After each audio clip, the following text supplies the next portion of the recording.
हाँ लिखो, और सीरियस रहो,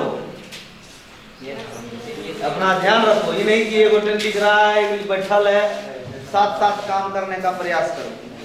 जब पंगैत में जब खाता है आदमी ने तो साथ शुरू करता है और साथ उठता है ना। ये पंगैत का काम है। एक हल्के आप चलिएगा, जैसे देन पाया तब खाल शुरू है ना, देन पाया तब खाल शुरू। इसलिए पंगैत का क्या रूल है, सब परसा जाएगा, कहेगा अब शुरू करो, शुरू होता है, शुरू होता है। इसलिए ताकि एक साथ उसको फिर दिया जा सके। सुनो, लिखो क्वेश्चन, क्वेश्चन नंबर 3 हम बोल रहे हैं। क्वेश्चन नंबर 3 हम बोल के लिखा रहे हैं, लिखो। या भाई गुणनखंड विधि द्वारा, या भाई जी गुणनखंड विधि द्वारा 96 और 96 और 404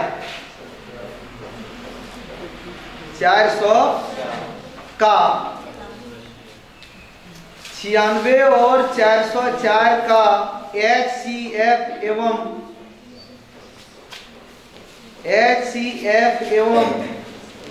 LCM ज्ञात कीजिए। HCF एवं LCM ज्ञात कीजिए। एक और लिखिए। अभाज्य गुणनखंड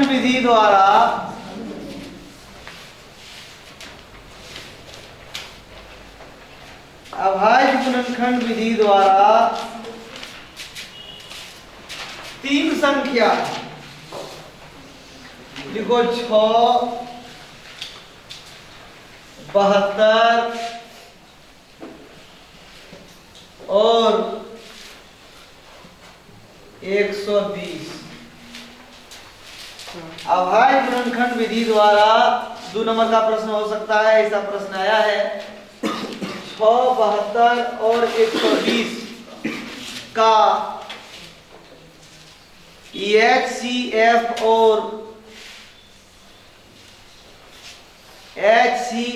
और LCM ज्ञात करें। एक प्रश्न और लिखो जो इसके आधारित है, इस टाइप से बनाएंगे, है ना। लिखो HCF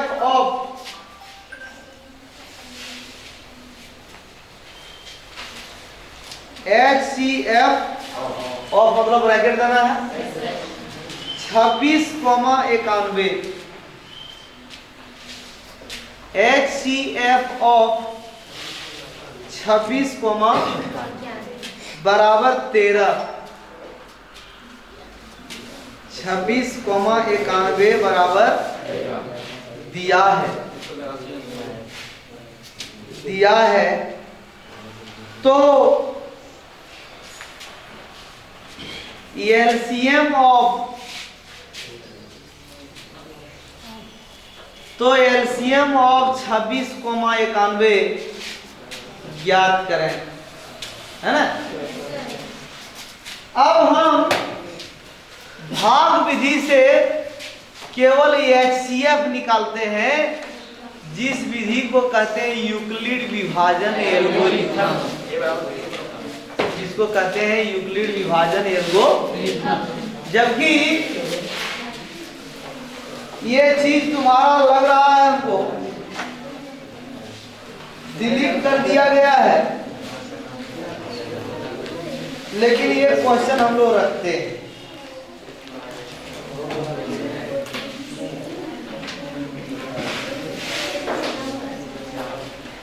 इसको रिड्यूस कर दिया है, लेकिन ये क्वेश्चन हम लोग इसको रखते हैं कि इम्पोर्टेंट नहीं है।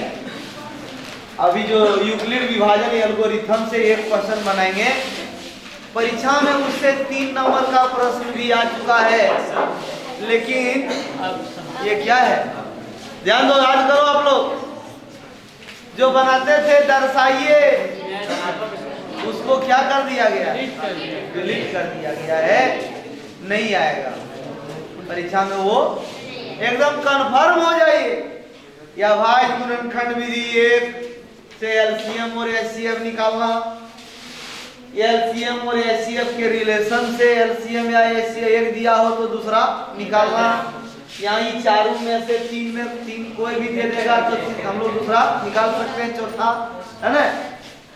एक ये, एक सिद्ध करें अपरिमेय संख्या, सिद्ध करें अपरिमेय संख्या, और शांत और अशांत अनावर्ती, शांत और अशांत अनावर्ती, इतने से ही प्रश्न अब देना है ना। तो आज हम अब सिद्ध करते हैं। अब यूक्लिड विभाजन एल्गोरिथम तो आना है नहीं, जबकि हम लोग पढ़े थे उस समय हम लोग रखे थे, यूक्लिड ने कहा था भाज्य बराबर भाजक गुने भागफल प्लस शेषफल, भाज्य बराबर भाजक गुने भागफल प्लस शेषफल। तो लिखिए अपरिमेय संख्या एगो प्रमेय सिद्ध करते हैं। लिखिए सिद्ध करें, सिद्ध करें। अगला नंबर प्रश्न दे दो, देखो सिद्ध करें √2, सिद्ध करें √2 एक यह परिमेय संख्या है।